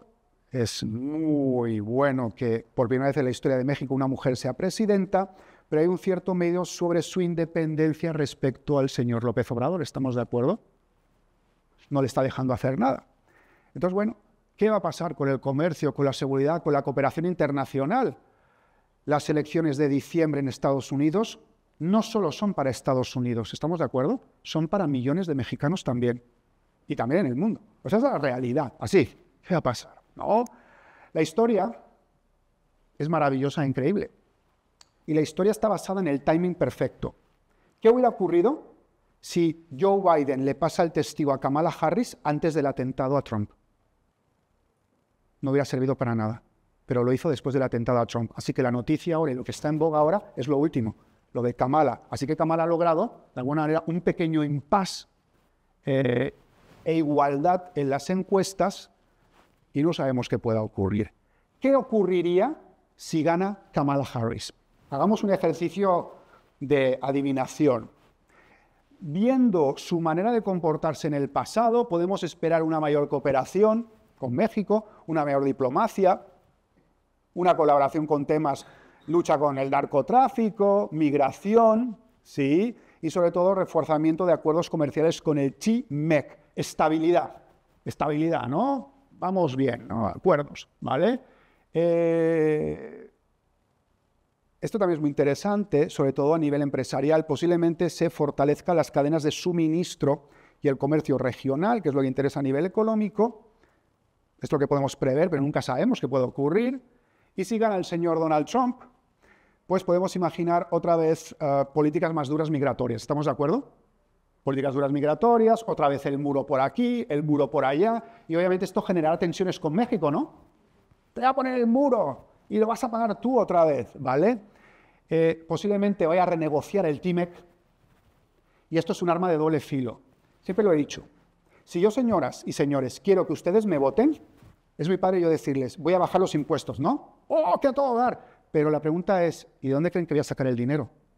El dinero tiene que salir de algún lado. ¿Sí me explico o no? No lo puedo crear de la nada, es lo que la gente se le olvida. Ocurre que, si se pone más duro con el tema de la migración, puede afectar mucho a la economía estadounidense. Ahorita se los explicaré también, ¿vale? Imposición de aranceles, disputas comerciales, incertidumbre económica, sobre todo en tema automotriz y agrícola. Y bueno, en temas de narcotráfico, de lucha contra el narco y la migración, el tema se puede poner bastante duro. Inmigración, un tema, ¿no? Curiosamente, si analizamos la historia de la humanidad, yo podría darles una conferencia sobre la migración desde el principio del mundo. ¿Queda claro o no? ¿Conocen a Gengis Khan? ¿Todos? Gengis Khan, ¿por qué creen que invadió China? Porque tenía 2 millones de caballos en Mongolia, hubo una crisis de sequía en Mongolia y como una plaga, para alimentar a los caballos, acabaron con el mundo y acabaron con China. Fue un movimiento migratorio, por ejemplo. El caso es, ahora mismo, más o menos el nivel, a lo mejor ya ha cambiado, más o menos está el nivel de desempleo en los Estados Unidos, acá está en el 4, ¿vale? Ha habido un ligero repunte, aquí les pongo, ¿vale? La realidad es que no está tan mal, está bastante bien comparado con Europa y otras partes del mundo, pero la cosa está así. Seamos fríos, por una vez. Muchas veces los migrantes, también ocurre en España, hacen el trabajo que no se quiere hacer o que nadie quiere hacer. ¿Estamos de acuerdo o no? Seamos claros. Muchas veces no ocurre lo mismo, igual en Europa, el trabajo en el campo, la construcción. ¿Qué pasaría si gana Donald Trump, se cierra la frontera y salen millones de personas ilegales del espectro laboral estadounidense? Pensemos un momento, ¿vale? ¿Qué pasa? Imagínense el campo, la industria manufacturera y la construcción. Esto es algo que no piensan a veces la gente. Si entonces no hay quien haga el trabajo, yo voy a tener que contratar a alguien, ¿verdad? Pero le voy a tener que pagar más, ¿sí o no? Porque es legal. ¿Captan eso? Amigo, hay que pagar más. Y por tanto van a subir los precios de muchas cosas. Esa es la parte que no se dice porque no profundizamos muchas veces. ¿Saben lo malo? A veces votamos con esto, el hígado. No votamos con esto. Hay que votar con esto y con esto, claro, con las dos cosas, ¿no? ¿Vale? Entonces, esto es lo que podría pasar. Podría ocurrir esto, es una opción que yo puedo percibir. Y bueno, guerra contra las drogas. Esto es algo muy actual que tuve que cambiar de mi conferencia. Pues un tema muy fuerte. Se detiene por fin al Mayo Zambada, el legendario capo del narcotráfico histórico, y uno de los hijos del Chapo Guzmán. ¿Sí? Y fíjense que aquí tenemos una visión, todos nosotros, estadounidenses, mexicanos, europeos, muy peliculera del narco. No sé cómo explicar. Nos imaginamos al narco como, ya saben, ¿no? Como una especie de capos legendarios, como pongo aquí, todopoderosos, que siembran la violencia. ¿Y cómo queremos acabar con ellos? Esto lo he sacado del gobierno de Estados Unidos, con lo que se conoce como Kingpin Strategy. Acabo con las cabezas y los líderes y quedo muy bien en las noticias. ¿Queda claro o no? Agarré al Mayo, agarré tal. Sí, pero mañana hay 20 más. ¿Queda claro o no? No, así no se soluciona. Es muy bonito a nivel noticia. Agarramos al Chapo, agarramos a este. No solucionas nada. Es falaz y distorsiona la realidad. No importa que agarres al Chapo o al Mayo. Hay 20 y peores. ¿Queda claro o no? Peores todavía. ¿Qué podemos hacer? ¿No? Aquí hay un problema muy grande. Aquí hay mucha gente que sabe de geopolítica, son expertos. Y no sé si conocen la ley o el artículo 74 de la Ley de Seguridad Nacional Mexicana. Pero en el momento en que el señor López Obrador dijo que no tenía idea de qué había pasado para llevarse al Mayo, que el presidente de un gobierno diga, no sé cómo se lo llevaron, ¿cómo es eso? ¿Estamos de acuerdo? Eso no ayuda. Eso nos llena de contradicciones y dudas sobre cómo está la cooperación real a alto nivel entre México y Estados Unidos, ¿no? En Estados Unidos quieren saber, y en México también, ¿no? Dice el artículo 74 de la Ley de Seguridad Nacional, cito textualmente, establece claramente que si un gobierno extranjero, a través de sus agentes, incita o promueve la comisión de ilícitos en territorio mexicano, el Estado mexicano debe suspender la ejecución de los convenios de cooperación bilateral correspondientes. La pregunta es, ¿qué va a hacer Estados Unidos si no confía en México? ¿Se fijan lo que les digo o no? O sea, Estados Unidos puede decir, pero ¿cómo quieres que te diga? Si te digo, le van a dar el chivatazo y se va a escapar. No te puedo decir, ¿captan o no? entiéndeme, no te puedo decir. ¿Cuál es la única solución? Ser abiertos y transparentes de los dos lados. ¿Captan o no? O sea, una relación verdadera, acuerdos de cooperación verdadero, diálogos bilaterales de alto nivel verdaderos y sinceros. Si no, pues vamos a seguir, ¿no? Un poquito mal. Esto fue noticia de última hora, ¿verdad? Y ya sí, ya estamos acabando para dejarlos tranquilos. Decía Oscar Wilde, el famoso Oscar Wilde, el único deber que tenemos con la historia es reescribirla. Ese es nuestro trabajo. Reescribamos la historia. Cambiemos, ¿sí? Señoras y señores, el futuro está en nuestras manos. Profundicemos, no nos quedemos en la anécdota y espero que hayan disfrutado la conferencia de hoy. Fue un auténtico placer. Ya los dejo tranquilos. Un placer. Vamos a empezar con preguntas y respuestas, pero quiero empezar con algunos para empezar. Por supuesto. Hablaste sobre la diferencia entre el imperio británico y español y la diferencia. Sí. Antes de la conferencia hablamos un poco sobre que en el caso inglés, los latinos, en el caso español, una filosofía romana. Sí. En el contexto de Estados Unidos y México, puedes hablar un poco sobre esas influencias. Total. Esos dos imperios y cómo estamos hoy en día Sí. con el USMCA, Sí. con esta situación de narco y cómo vamos a acudir adelante si no los entendemos de una manera filosófica. Totalmente de acuerdo. Pues sí, lo que dices es muy interesante. De entrada, el carácter entre anglosajones y latinos, en este caso, la mente anglosajona tiene una cosa muy buena e interesante que es la frialdad. O sea, soy capaz de ver el negocio que tengo que hacer contigo y hasta aquí llego. Mercantilismo. Mientras que el latino es más sentimiento. ¿Se queda claro o no? Es más sentimiento. Entonces, son dos maneras muy diferentes de interactuar. ¿Queda claro o no? Siempre buscamos el sentimiento en el otro, los latinos, mientras que el anglosajón busca, ok, está bien, pero también quiero ver cómo. A nivel filosófico, la única manera que yo creo sería teniendo la capacidad de hacer una inmersión en la cultura del otro. La única manera sería que las personas que tienen el poder de negociación sean capaces de hacer el esfuerzo de entender un lado y otro y ponerse en la piel del otro. ¿Qué significa? Puedo estar totalmente en contra de lo que dices, pero defender a muerte el derecho de que tú tengas a decírmelo. Que ante todo tengamos la capacidad de aceptar nuestras diferencias, pero entendiendo que pueden ocurrir cosas más buenas si estamos de acuerdo. Pero bien dices, todo esto que ocurre es exactamente lo que ocurría en el pasado. El español de esta época era ante todo católico, apostólico y romano y patriótico. Muchas veces, no digo que en México seamos así, pero puede existir esta tendencia, mientras que el anglosajón y el británico siempre va a haber business first. Business first. Entonces, ¿qué tenemos que hacer? Juntarnos. A mí me ha pasado muchas veces cuando yo he ido a visitar Estados Unidos o alguien de Estados Unidos ha visitado España, lo primero que hago es llevármelo a un restaurante a que tome vino y jamón serrano. ¿Queda claro o no? Después de 6 copas de vino tinto y de jamón serrano, nos entendemos. Y viceversa. Las veces que he venido aquí me han llevado a experimentar la cultura, hemos ido a ver fútbol o béisbol y me lo paso de lujo. Cuando se genera un vínculo emocional es la clave. Tenemos que generar vínculos emocionales, puentes y no muros. Pero claro, ¿cómo le hacemos cuando existe una caricaturización de cada uno de nosotros respecto al otro? Nos vemos al otro como una serie de estereotipos, ¿me entienden o no? Cuando yo negocio contigo veo un estereotipo, tú negocias conmigo y ves este estereotipo, no ves más allá. Leer, leer, leer, prepararnos, ir más allá de la anécdota y profundizar. Ese es nuestro trabajo, sobre todo la gente que está en el poder. Nosotros preguntas y cosas. Ok. Quiero hablar un poco sobre Ok.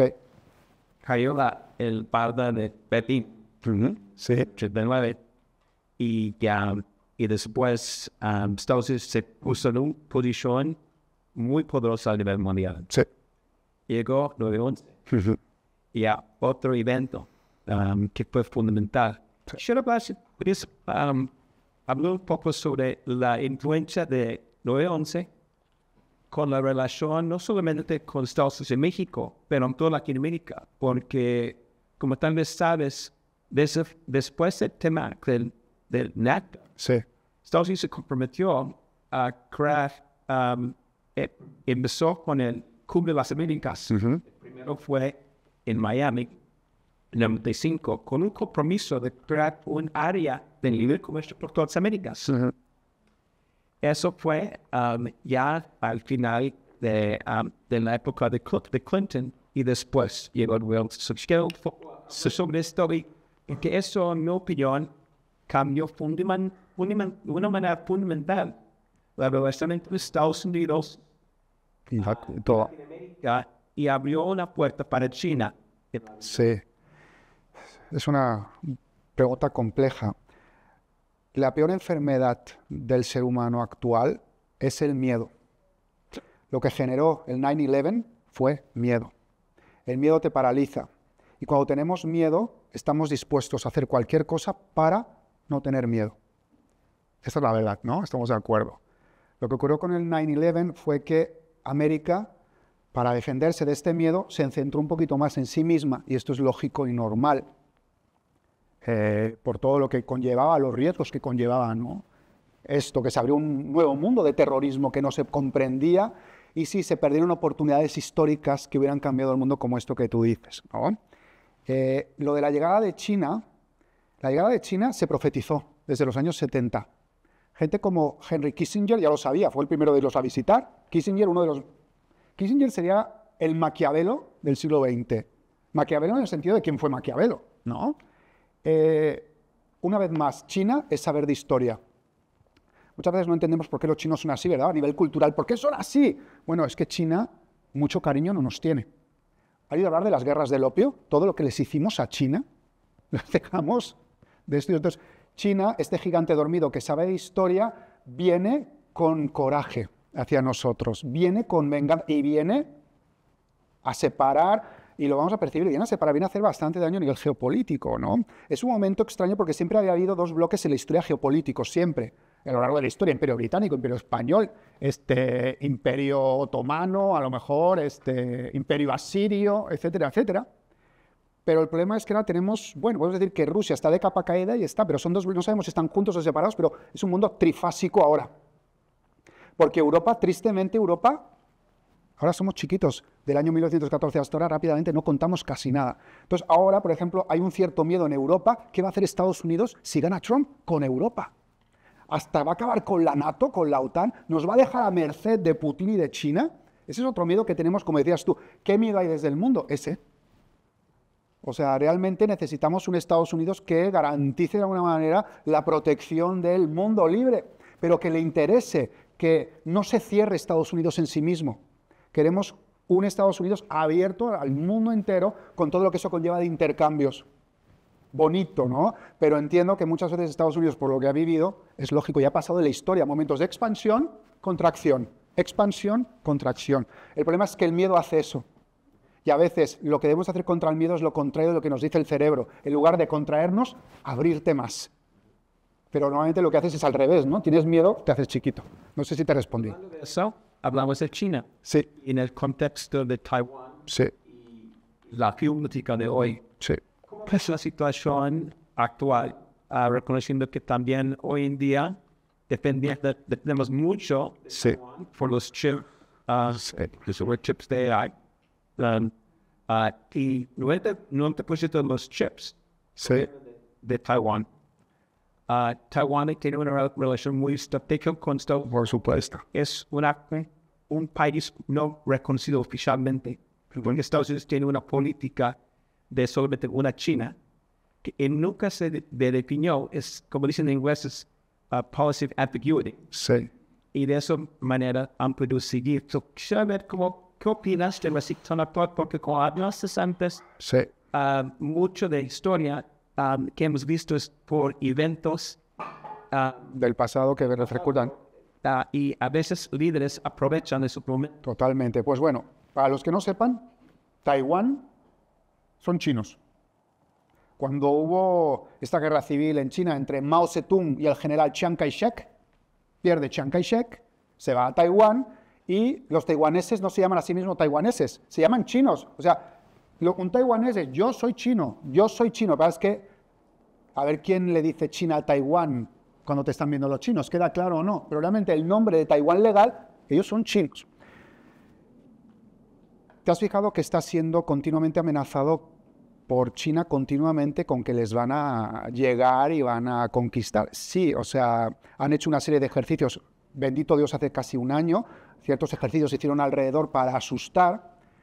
Claro, a veces perro que ladra no muerde, pero está esa espada de Damocles pendiendo sobre un lugar tan estratégico como es para Estados Unidos y el mundo, que pueda ser tomado en cualquier momento por China.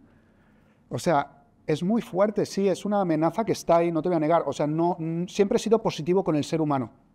Recuerdo la crisis de los misiles cubanos, que todos ustedes saben. Hay una película muy buena con Kevin Costner, que recomiendo muchísimo, que narra muy bien ese momento, y siempre he creído que el ser humano acaba haciendo lo mejor. Pero, ¿qué te puedo decir? Sí me preocupan mucho. Yo creo que no van a hacer nada, es una manera de presionar, pero también te podría decir que estamos perdiendo el tren con África. África es el lugar donde están todos los minerales raros que necesitamos para nuestros celulares. Y los únicos que han hecho algo para ayudar a África, ¿sabes quiénes son, no? China. Los únicos, el problema de los latinos y muchas veces anglosajones es que queremos negocio rápido. Cuando yo he dicho muchas veces, este negocio es bueno a 10 años, me dicen, no, demasiado. Mientras China está haciendo planes a 20 años con África. ¿Captan la diferencia o no? China está invirtiendo, sí, quédate con el ferrocarril, pero me traes a mí primero. O sea, ellos están dándose cuenta. Entonces, nos tienen agarrada la mano ahí. A nivel geopolítico, nos tienen agarrados. Y son cosas que normalmente no percibimos hasta que es demasiado tarde. Y creo que ya estamos llegando tarde. Así que China va... Pues que piensa que China se ha hundido y se ha elevado 3 veces en la historia de lo vieja que es. 3 veces ha estado arriba, ha caído y se ha levantado. Esa es la 3ª vez que está arriba. Pregunto su respuesta, pero antes de nada quiero aprovechar a presentar un nuevo miembro del Consejo del Estudio de Young Fund, el ex embajador de Francia, México y Colombia. Hoy es el leyenda del Instituto, miembro del Consejo del Instituto de las Américas, y Roxana Gas, familia de su esposa, presente en el Museo de Arte de San Diego. Tengo muchas respuestas. ¿Alguien quiere tener algo a Andrew?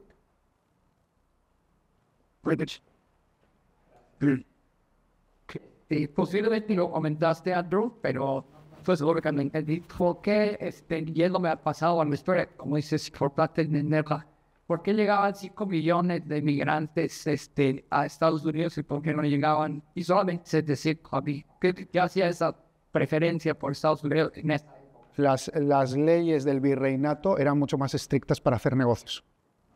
Y en el tema de entregar tierras, simplemente eso, es un asunto económico, meramente económico. Si tú me das más facilidad, me voy donde me digas tú. Me da igual 500 kilómetros arriba o abajo, dame facilidades. Y siempre dieron más, siempre fueron más mercantilistas, supieron, ¿no?, hacer atractivo el paquete.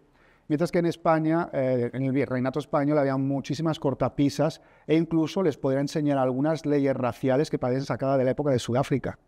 Hay un cartel donde había una gradación del color de la piel. ¿Sí me explico o no? Entonces, el color de la piel tenías un estado social limitado. ¿Sí me explico o no? Aunque tuvieras dinero.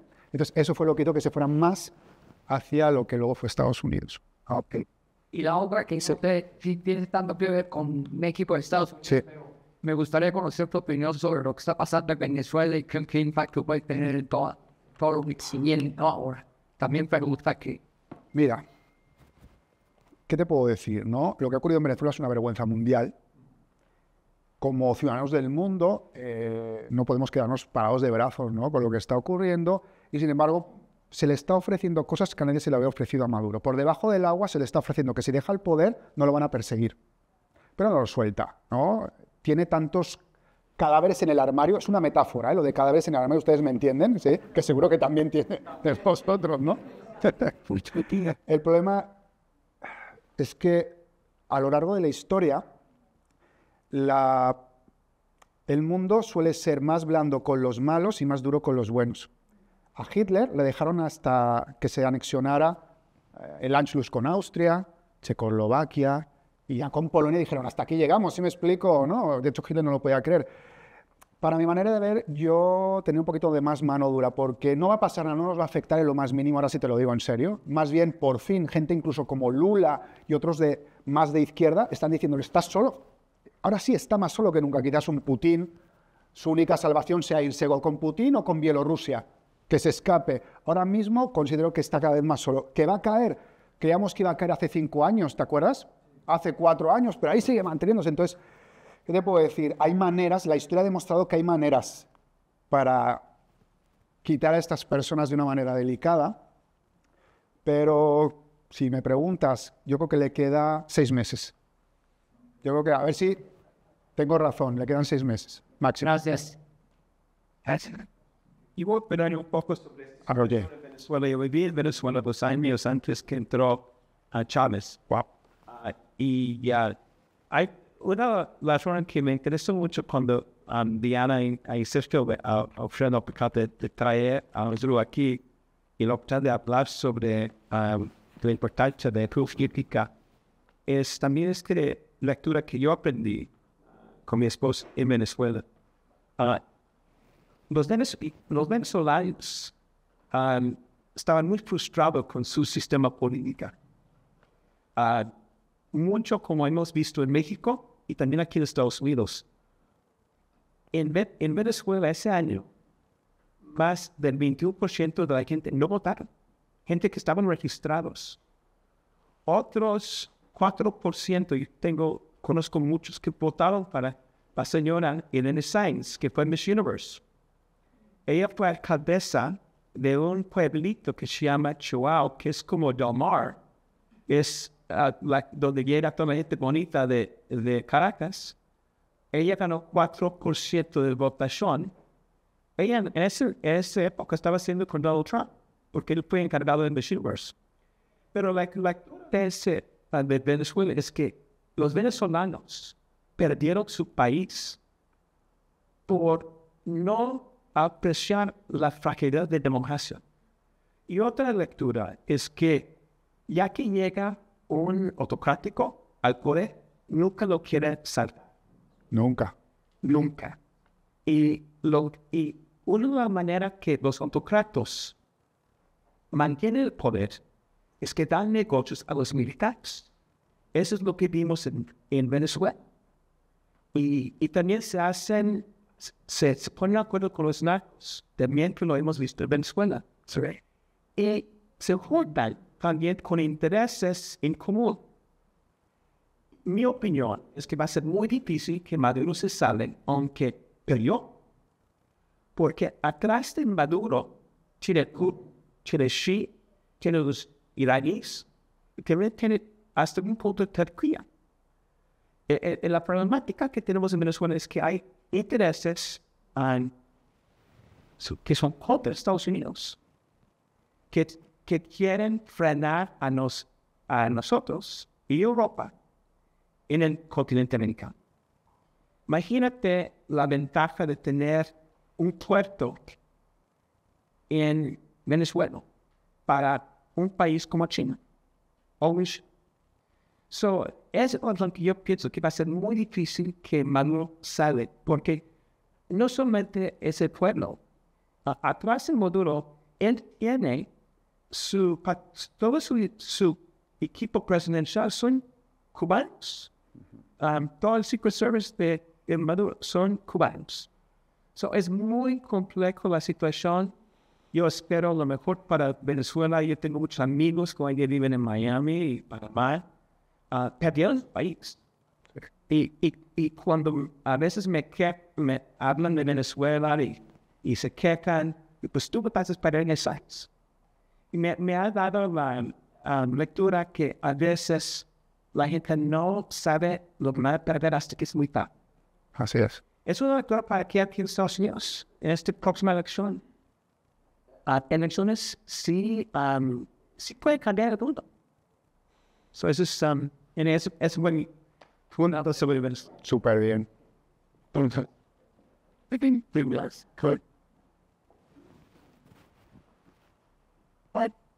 And then you feel out there.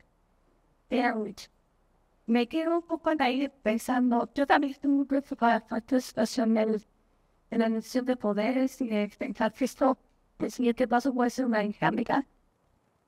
Y mi pregunta es, Estados Unidos está observando esto, pero me he quedado como mi sector de papá. Sí. Sé que son pero si hay algo detrás que tal vez esté la agenda que no sabemos, que pudiera estar esperando sobre algo tan grave, porque es un pasivo. Sí, justamente como estaba comentando Richard, a veces no nos damos cuenta de lo que nos ha costado llegar a la democracia en la historia de la humanidad. Esta época de la historia de la humanidad nos ha tocado prácticamente de las más pacíficas. Si analizamos la historia, es guerra. La historia de la humanidad es guerra. No valoramos porque mucha generación ha nacido en este momento de la historia, ¿queda claro o no? En el cual tenemos democracia, tenemos derechos, tenemos libertad. ¿Y qué es lo que ocurre al ser humano? Tenemos un pequeño fallo de diseño cerebral que nos hace no ver lo bueno y nos enfocamos más en lo malo. Esto lo vemos cuando a veces, tanto en México como en España o en Estados Unidos, vemos que llega el día de la votación y muchos jóvenes no votan. ¡Ay, qué flojera! ¿Estás de acuerdo o no? No, mejor me voy a tal y cual. ¿Qué es lo que pienso? Respondiendo a tu pregunta. A ver, tenemos que esperar a lo que ocurre, pero si todo parece indicar que se va a pasar esta ley y el Poder Judicial queda en manos del gobierno, pueden pasar muchas cosas. De entrada, no digo que se devalúe el peso, pero ya has visto cómo el peso ha bajado desde hace un mes aproximadamente de las elecciones. Puede ocurrir que el peso se vaya muy abajo, puede existir un cierto riesgo de fuga de capitales, que puede llevar a una crisis, pero también es muy importante. ¿Va a permitir Estados Unidos que su vecino del sur empiece a caer en una espiral que lleve a una autocracia? Eso es algo que no podemos responder hasta que llegue, ¿estás de acuerdo o no? Es la verdad. O sea, ¿va a permitir Estados Unidos tener un foco de peligro? No olvidemos que Claudia Sheinbaum ha invitado a Putin a la toma de... Esto es una provocación, a ver, es una provocación, dejémoslo claro. Solo le falta invitar a Xi Jinping, le falta invitar al de Corea del Norte ya, ¿no? Es una provocación medida. Es como una partida de póker. Estoy viendo cómo vas a actuar. Esto dependemos de la diplomacia, pero sobre todo, bueno, no sé qué opinen ustedes como estadounidenses de Ken Salazar. ¿Qué opinan del embajador de Estados Unidos en México? Les preguntaría yo a ustedes, ¿no? Yo tengo fe aún, Griselda, tengo fe de que Claudia Sheinbaum demuestre una verdadera cara cuando tome las riendas del poder. ¿Sí me explico o no? A lo largo de la historia de México, muchos presidentes han llegado de la mano de sus predecesores, ¿vale? Y al llegar al poder han cortado nexos. ¿Qué es lo que me preocupa? Que se produzca lo que ocurrió con Plutarco Elías Calles. ¿Recuerdan a Plutarco Elías Calles? Que dejó el poder, pero dominaba durante mucho tiempo a los presidentes de México, hasta Lázaro Cárdenas, que rompió con todo. Entonces, la clave es, ¿Claudia Sheinbaum cortará los hilos con López Obrador o no? Ahí está la clave de todo. Y no lo vamos a saber, ¿no? Podemos ver una primera fase con lo del Poder Judicial que nos va a asustar, y ahí preocúpate porque van a salir muchos capitales de México, ya te lo digo yo. Si el día de las elecciones yo estaba en Budapest, estaba en Hungría, y yo estaba viendo todo el rato como loco cómo caía el peso. Refresh, refresh, refresh. Caía, me asusté, le decía a mi esposa, Nuria, ¿qué hacemos? Estamos aquí en Budapest, ¿sacamos dinero o qué? Ahora imagínate si pasa esto, lo del Poder Judicial, ¿no? Recuerda que el pánico es terrible en el ser humano. Entonces, ¿me preocupa? Sí. Creo que puede ocurrir algo también. Creo que Claudia Sheinbaum es una mujer preparada, nos guste o no, es una mujer culta, es una mujer con una formación intelectual, que creo que sabe que puede ocurrir. ¿Estamos de acuerdo? Pero no sé si te respondí. Nosotros esperamos aquí. ¿Sabes? Gracias. Gracias. Sí, la pregunta que hizo esta señora era algo similar a lo que iba a preguntar, pero fue pensando un poquito lo que estaba platicando Richard. Cuando hablaba del caso de Venezuela, justamente me situaba en México, porque pensaba que estaba hablando del caso mexicano, Venezuela un poco más adelantado. Pero te hago la siguiente pregunta, Andrew. Sí. En cuanto a la geopolítica. Sí. Aquí en la región hablamos mucho nosotros de la relación especial que tenemos San Diego, Tijuana, Claro. la región Caribe, pues cosas que hablamos del tema. y muchos de nosotros nos involucramos cívicamente en todo ese tema, nos interesa mucho. Y siempre pensamos en esa relación especial. En el caso ya geopolítico, nosotros hablamos de que este es el siglo de Norteamérica. Me gusta decir que este es el siglo de Norteamérica versus el siglo de China. Entonces, tú con los estudios que tienes, con el conocimiento que tienes a geopolítica internacional, ¿qué piensas? ¿Que este es el siglo de Norteamérica o este es el siglo de China? Te puedo decir... Puedes, sí. Obviamente te lo estoy poniendo muy blanco y negro, pero seguramente vas a contestar algo más gris. Sí. Puede ser, y ha sido la historia, siempre han habido dos grandes bloques, siempre en la historia de la humanidad. Tristemente es así como crecemos, ¿sabías? Crecemos con siempre dos bloques, ¿no? Que de alguna manera antagónicos nos hacen competir entre nosotros. Como dijo Richard, que no lo volvemos a platicar ahora, sí hay un cierto paralelismo incluyendo el tema militar que está ocurriendo en México, están dándole muchos negocios. Sabíamos hace tiempo que lo único que nos salvaguardaba en México eran los militares. ¿Te acuerdas que decíamos, no, pero el ejército mexicano ahora está corrupto con todo lo que les ha dado, con los aeropuertos? Esto históricamente es un paso previo también para la autocracia. Es así de fuerte, no quiero decirlo, pero es otro poder. ¿Qué puede ocurrir? Como dices tú, es que es una relación tan cercana entre Tijuana, entre San Diego. ¿Es el siglo de Norteamérica? Claro que es el siglo de Norteamérica, pero puede ser que también sea el siglo de China, a la vez. ¿Qué te puedo decir? El nivel de conciencia de nuestros líderes marcan el nivel de conciencia de cada país. No sé si me explico lo que estoy diciendo. ¿Ustedes recuerdan a Winston Churchill? A veces decimos, ¿por qué tenemos a políticos? No quiero criticar a ningún político porque no vaya a ser que esté aquí alguien y me...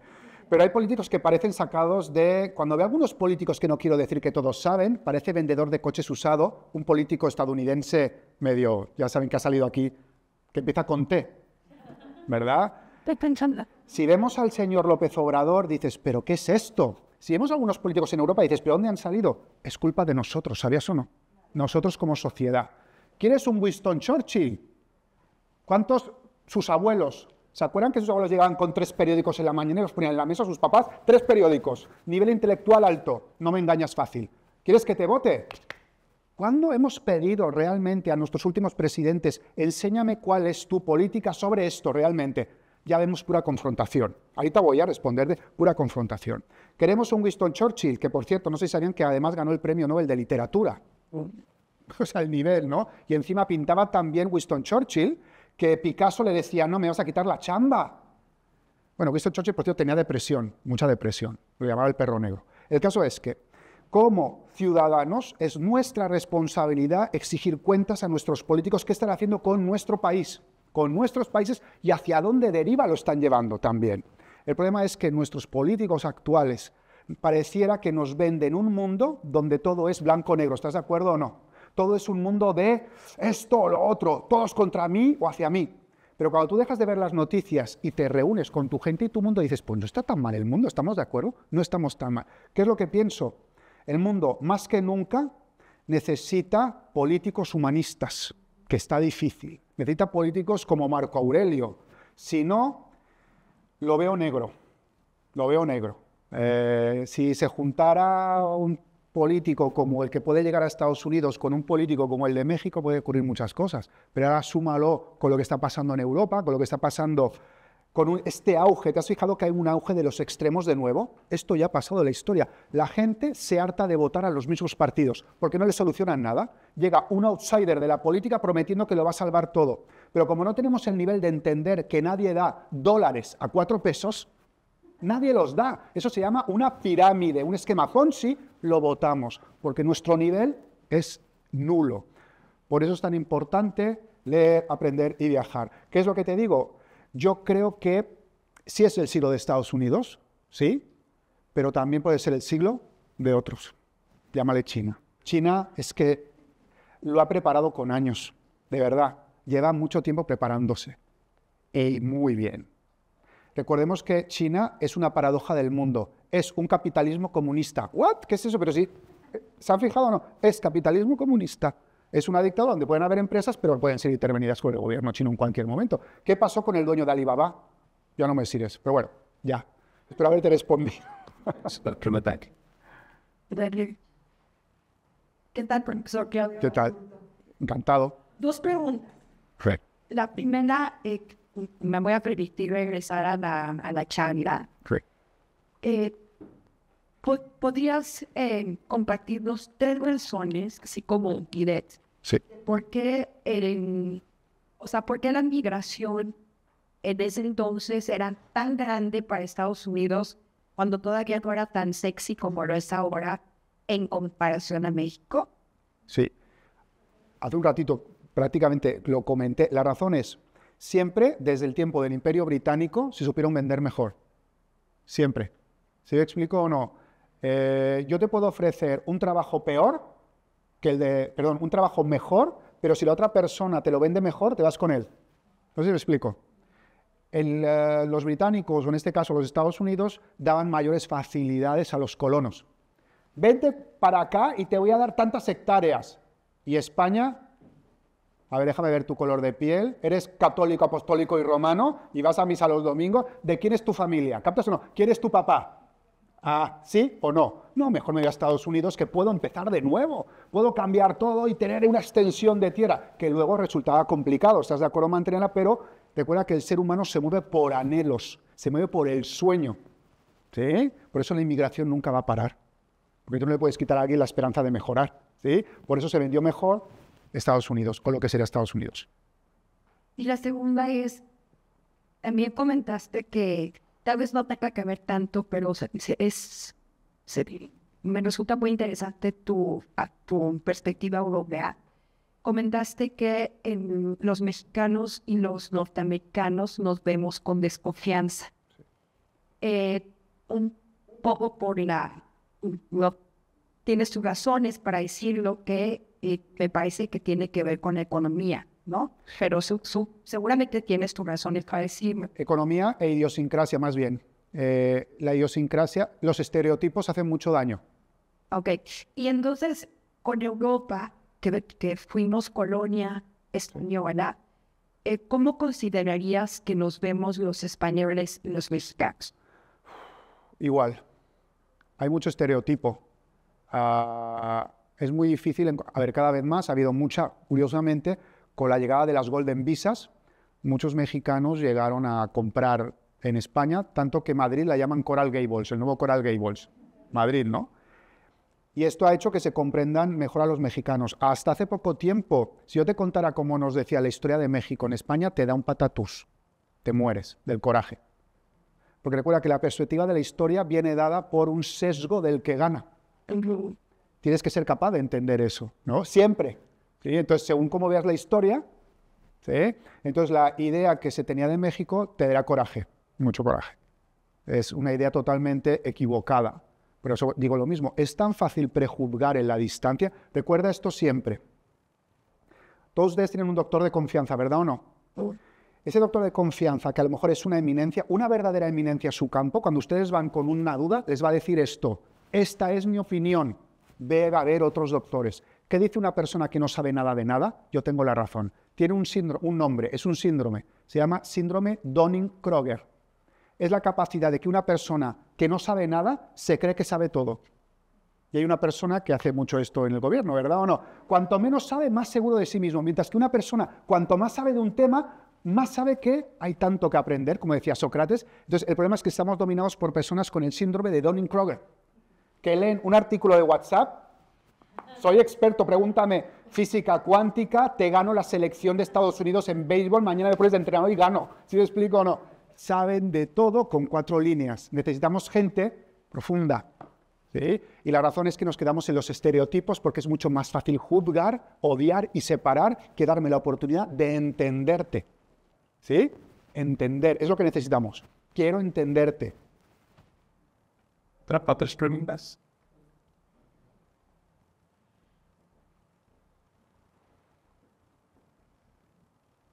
Gracias, Jaime. Gracias por toda la presentación. Placer. Que no tengo la misma esperanza con la de Sheinbaum, porque es mucho más marxista que judía o que mexicana. Entonces su escuela mucho más rigurosa de lo que nos imaginamos como intelectual. además en otro tema de su filiación o su fidelidad A López Obrador. a López Obrador, creo que es más incluso al narcotráfico. Ok. Entonces, eso es lamentablemente la perspectiva. Sí. Yo pienso que las elecciones todas las ganó Morena, las ganó en Foro de Sao Paulo. Ok. Grupo de Fuego, quisiera ver qué perspectiva tienes al respecto. Pues mira, definitivamente hubo un intento para imponer algunos de las personas que ella quería, ¿no? Que formaba parte del gobierno, y hemos visto cómo también López Obrador de 2 patadas la pone en su lugar, ¿no? De tranquilita, que yo te puse, yo te llevé. Sí es cierto que su formación es marxista, que es muy fuerte decirlo en el siglo XXI, ¿no? Aunque la historia ha demostrado que el marxismo, como les diré, la historia ha demostrado que es imposible, ¿no?, de llevar a cabo. No quiero, yo siempre soy optimista en la historia, te lo digo en serio. Hemos tenido muchas oportunidades de echarnos a perder en la historia y siempre ha ocurrido algo. ¿Que va a ganar en lo del Poder Judicial? Ya te lo digo que sí, esto va a pasar. Lo del Poder Judicial ya te lo digo que sí. Pero que quizás ella... ¿Te has fijado que, por ejemplo, el ministro de Economía que tienen ahora es una persona que tranquiliza un poco los mercados? O sea, bueno, tengo una cierta fe que pese a su formación marxista, pinte más su patriotismo. Pero sí, entiendo lo que dices del Foro de Sao Paulo y muchas otras cosas, absolutamente. Pero también tenemos que tener en cuenta que tiene un vecino del norte muy poderoso, que es este país, Estados Unidos. O sea, también tiene que primar la objetividad sobre lo que te puede ocurrir si te pasas de lanza. Una vez más, Estados Unidos no va a permitir nunca que México se vaya a un tipo venezolano, no lo va a permitir. Es el consuelo de todos los mexicanos, sobre todo los que vivimos aquí. Estados Unidos nunca va a perder. Y es como una especie de paternalismo de papá, como decir, papá no, pero no, pues...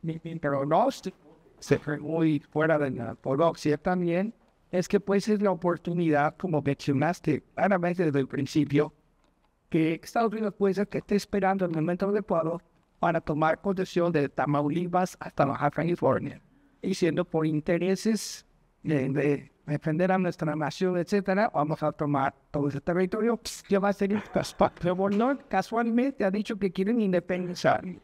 Simplemente se independizan y se anexan, no tienen ni siquiera que invadir. Sí. Es otra postura también. Sé que puede ser como un sueño, Sí. pero no está tan distante de analizar varios siglos. Intentemos, fíjate, seamos optimistas. Si tú ves lo que ocurrió en la crisis de los misiles cubanos, dirás, es imposible que no se podían... No, todo ocurrió porque Nikita Khrushchev y Kennedy no podían hablar. Por eso se hizo el famoso teléfono rojo. Hasta que dijeron, ¿tú quieres la guerra? No, tú no, porque ¿qué está pasando aquí, no? Realmente yo creo y considero que muchísimos mexicanos, como bien dices, también no tolerarían, y podría haber entonces un levantamiento. ¿Sí me explico o no? Muchos mexicanos no toleran ese cambio. Si bien es cierto que López Obrador ha tenido el mayor apoyo de la historia de los presidentes de todo, pero si tú hablas con la gente, verás que no es así. Es muy fácil manipular también las encuestas. ¿Queda claro o no? ¿Qué podría ocurrir? Hasta una guerra civil si nos ponemos muy dramáticos. No va a pasar nada de eso. Créeme, soy muy optimista. Creo que se conformará con un estate quieto de los Estados Unidos. ¿Sí me explico o no? Un estate quieto a nivel económico. ¿Sí? Con un estate quieto que pueda afectar a nivel económico, macroeconómico a México, yo creo que se paralizará la cosa. Pero esperemos, tengamos fe. Si no, vámonos todos a Estados Unidos o a España y ahí montamos un negocio.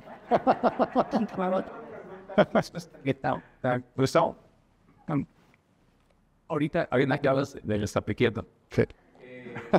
¿tú crees que lo de Mayo Zambada fue un estate quieto? Ujú.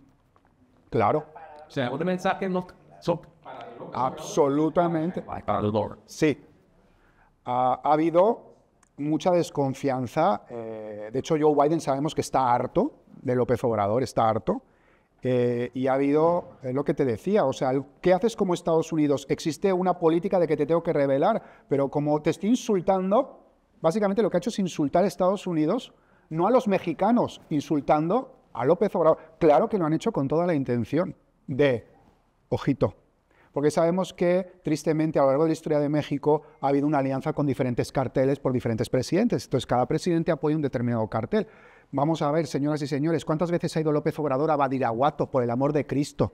O sea, si esto hasta da risa. Hasta le he puesto una autopista casi para que puedan transportar mejor la droga, la vez que llegó a saludar a la mamá del Chapo. Ese tipo de cosas son cosas que se escapan de la narrativa verdadera, ¿no? Recuerda que existe una narrativa verdadera y una narrativa oficial y oficiosa. Esto lo dijo Alejandro Dumas. Alejandro Dumas dijo, está la historia escrita y la historia verdadera, y la divertida es la verdadera. Siempre. Por eso quiero darte la... No, bueno. Muchas gracias. Un placer.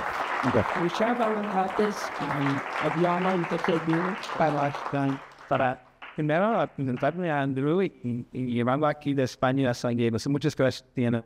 Muchas gracias. Anyway. Aprovecho. Sí. Solamente quiero hablar muy brevemente sobre el Instituto de las Américas y la historia, porque es importante. El Instituto de las Américas empezó en 1981 por el ex embajador de Estados Unidos a Argentina, Ted Gilder, porque vio la importancia de impulsar más cooperación entre Estados Unidos y Latinoamérica.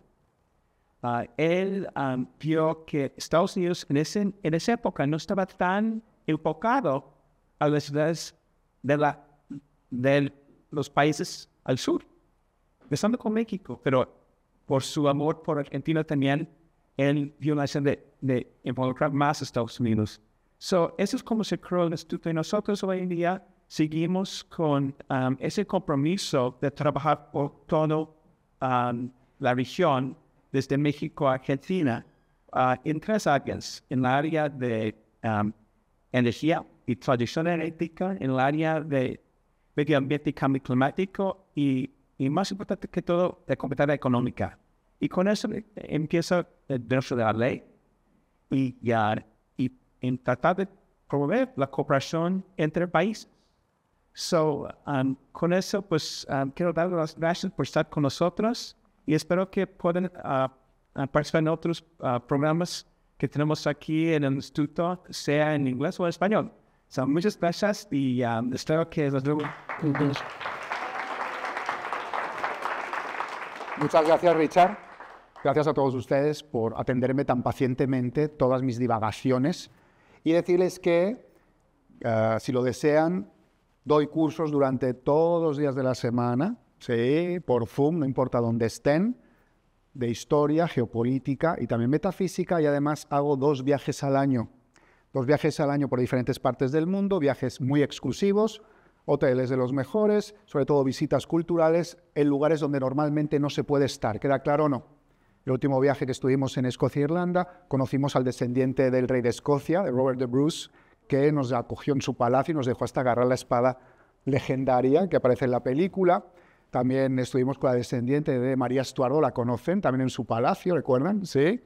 Pero así son todos los viajes: comida, bebida y cultura. Si están interesados, el próximo será Portugal y sur de España, y el que sigue será India y Nepal, ¿ok? Si lo desean, me dicen, ahí tienen mis datos y será un placer tenerlos de alumnas y alumnos. Un placer y muchísimas gracias. Gracias, Richard.